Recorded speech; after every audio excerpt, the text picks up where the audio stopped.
First of all, good morning, all of you. So, today we are going to describe about our chapter 12, BSc Nursing first year, that is digestive system. So, आज हम इसका थोड़ा basic करेंगे. So, let's get started. So, हम digestive system की definition से शुरू करते हैं. डाइजेस्टिव सिस्टम जो है वो नॉर्मली ऑर्गन से बना हुआ है. जो ऑर्गन्स हमारी डाइजेशन, फूड के डाइजेशन में हेल्प करते हैं और हमारी बॉडी को न्यूट्रिएंट्स और मिनरल्स प्रोवाइड कराते हैं. That is the main role of our digestion system.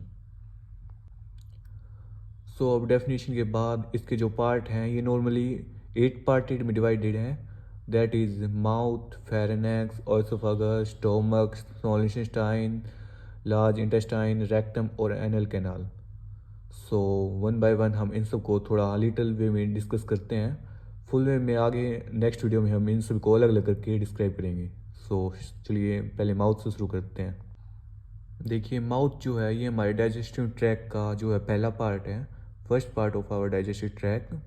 ये फूड को इंगेशन की मदद से फूड को रिसीव करता है, फिर उसे छोटे छोटे पार्टिकल्स में ब्रेक डाउन करता है विद द हेल्प ऑफ मास्टिकेशंस, और फिर उसे सलाइवा में मिक्स करता है. जो सलाइवा जो हमारी सैलिवरी ग्लैंड के द्वारा रिलीज़ की जाती हैं उसमें इसको ये फूड को मिक्सअप करता है, जिससे फूड सॉफ्ट होता है और हमारी बॉडी के किसी पार्ट को डैमेज ना करे, इसलिए ये सॉफ्ट बनाया जाता है. माउथ के बाद हमारा जो सेकंड पार्ट है वो होता है फेनेक्स. माउथ के डायरेक्ट बाद ये फेनेक्स में आता है हमारा जो कुछ फूड वगैरह है. फेनेक्स का मोस्टली काम जो होता है वो फूड को डिलीवर करना होता है हमारे ओएसोफेगस तक. ओएसोफेगस जो है वो फिर उसका आगे स्टोमक तक पहुँचाएगा, जो हमारा आगे का फोर्थ पार्ट जो हम देखेंगे. और फेरेनेक्स का जो मेन इंपॉर्टेंट दूसरा सेकंड रोल जो होता है वो होता है फूड को रेस्पिरेटरी ट्रैक में ना जाने देना. अगर वो हमारे रेस्पिरेटरी ट्रैक में चला जाएगा, यानी कि ट्रैकिया में चला जाएगा, तो उससे हमारे रेस्पिरेटरी सिस्टम में कुछ डिसऑर्डर हो सकते हैं, जिससे हमें नॉर्मली ब्रेथ लेने में यानी कि सांस लेने में दिक्कत होगी. सो इसका ये भी एक सेकंड मोस्ट इंपॉर्टेंट रोल है. इसके बाद आती है हमारी लेयर ऑफ फेनेक्स. फेनेक्स की लेयर, इसकी मेनली 3 लेयर होती हैं: मुकोसा, मिडिल लेयर और इनवॉलेंट्री. मुकोसा जो है वो सुपेरियर लेयर है, यानी कि अपर लेयर है. इसका फंक्शन क्या होता है, ये फेनेक्स को लाइनिंग प्रोवाइड करती है, जिससे फ्रिक्शन क्रिएट नहीं होता और फूड इजीली मूव कर सकता है. After that middle layer. Middle layer जो बीच की लेयर है इन दोनों की, ये कनेक्टिव टिश्यू कंसिस्ट करते हैं. कनेक्टिव टिश्यू यानी कि mainly blood, lymph vessels etcetera जो भी है. उसके बाद थर्ड लेयर इनवॉल्यूंट्री. ये इसकी सबसे डीपेस्ट लेयर है जो स्वेलिंग में हेल्प करता है, स्वेलिंग ऑफ फूड यानी कि फूड को निकलने में हेल्प करती है. सो ये इसकी 3 लेयर थी. उसके बाद आता है हमारा इसका थर्ड पार्ट, दैट इज ओएसोफेगस. अभी हमारा इसका थर्ड पार्ट आता है ओएसोफेगस. दैट इज 25 सेंटीमीटर जो ये लॉन्ग है और 2 सेंटीमीटर जो ये इसका डायमीटर है. इसका जो मेनली फंक्शन जो होता है, ये फेनेक्स से स्टोमक तक फूड को ट्रांसफ़र करता है. और इसके दोनों एंड्स पर स्पिंचर लगे हुए होते हैं. जो ऊपर जो स्पिंचर होता है वो एयर को प्रिवेंट करता है, यानी कि एयर को रोकता है इंस्पिरेशन के द्वारा, यानी कि जब हम सांस लेते हैं तो एयर को रोकता है ताकि डाइजेशन में कोई प्रॉब्लम क्रिएट ना हो. और इसका जो लोअर जो स्पिंचर है वो एसिड, यानी कि इसके नीचे जो स्टोमक है उसमें जो एसिड होते हैं, गैस्ट्रिक टाइप वगैरह में एसिड जो होते हैं, उनको प्रिवेंट करता है ताकि वो रिफ्लेक्स होकर ओएसोफेगस में ना आए. ये इसके दोनों स्पीचेस का फंक्शन होता है. सो हमारा जो नेक्स्ट पार्ट है वो है स्टोमक. स्टोमक जो है एक जे शेप्ड का ऑर्गन है जो हमारे डाइजेशन में हेल्प करता है. ये एब्डोमिनल कैविटी में होता है और ये जे शेप्ड का, इसके अंदर 2 कर्वेचर होते हैं जो इसे जे शेप्ड प्रोवाइड करते हैं. वो दोनों डिफरेंट शेप में होते हैं, जैसे एक छोटा है एक बड़ा है. इसके अंदर 2 कर्वेचर जिसकी वजह से ये जे शेप में है. उसके बाद इसके पार्ट हैं, इसके 3 पार्ट होते हैं normally: the fundus, the body and the pylorus. जो सुपेरियर यानी कि जो अपर पार्ट है वो द फंडस है, मिडिल पार्ट द बॉडी, और जो लोअर पार्ट है वो द पाइलरस है. और इसका वेट जो है खाली पेट जब हम होते हैं यानी कि बिना खाए, इसका वेट होता है 2 to 4 पाउंड्स.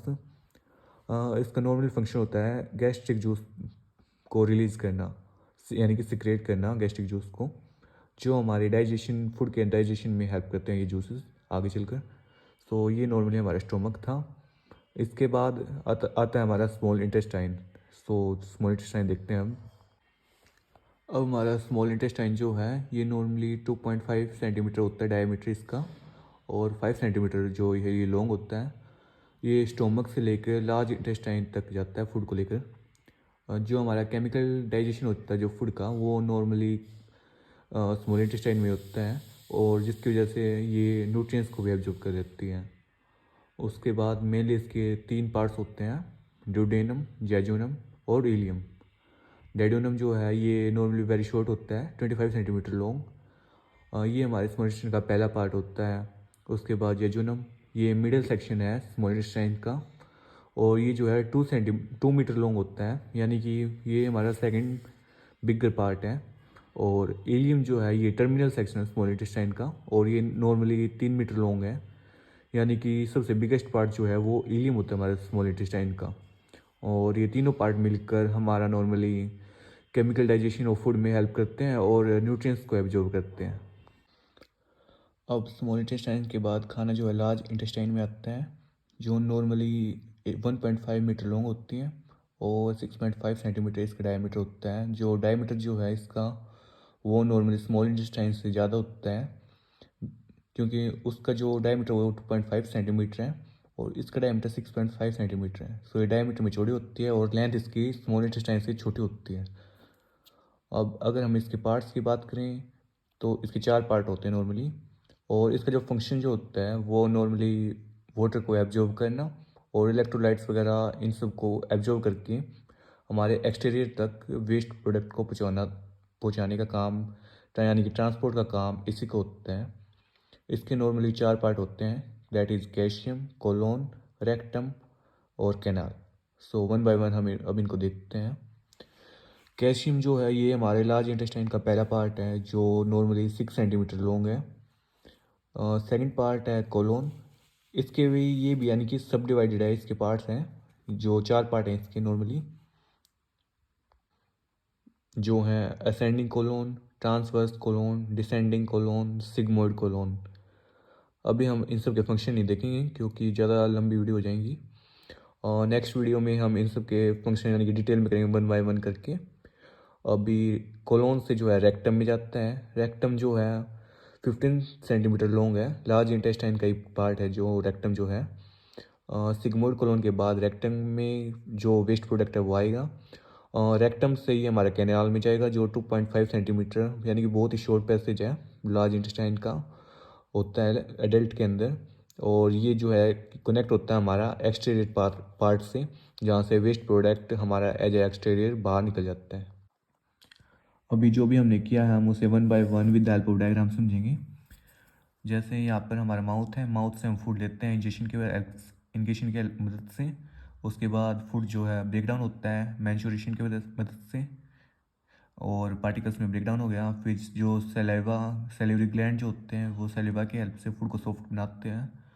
उसके बाद यहाँ पर ट्रैकिया होता है, और फिर ये ओसोफागस जो एक पाइप शेप में है। यहाँ पर स्पिंचर लगे होते हैं, अपर स्पिंचर और लोअर स्पिंचर। अपर स्पिंचर जो है जो एयर को प्रिवेंट करते हैं ताकि एयर अंदर ना सके डाइजेशन के टाइम पे, और ये जो लोअर स्पिंचर जो है ये स्टोमक से गैस्ट्रिक जूस को आने से रोकते हैं। अब जो हमारा स्टोमक जो होता है ये हमारे स्टोमक में आ गया खाना ओसोफेगस से। इसके 3 पार्ट होते हैं। ये अपर पार्ट जो है ये दी फंडस, ये दी बॉडी और ये दी पाइलरस। अभी यहाँ पर भी स्पिंचर होते हैं। जब हमारा खाना जो है स्मॉल इंटेस्टाइन में जाता है तो यहाँ पर भी स्पिंचर लगे होते हैं। अभी खाना जो है स्मॉल इंटेस्टाइन में आ गया। अब स्मॉल इंटेस्टाइन की वजह से मैंने बताया था इसके 3 पार्ट होते हैं। पहला पार्ट ड्यूडेनम, ये अपर पार्ट है जो ड्यूडेनम। उसके बाद सेकंड पार्ट जेजुनम और थर्ड पार्ट इलियम। उसके बाद हमारा खाना जो है ये लार्ज इंटेस्टाइन में चला गया। लार्ज इंटेस्टाइन में वही 3 पार्ट होते हैं इसके, 4 पार्ट होते हैं।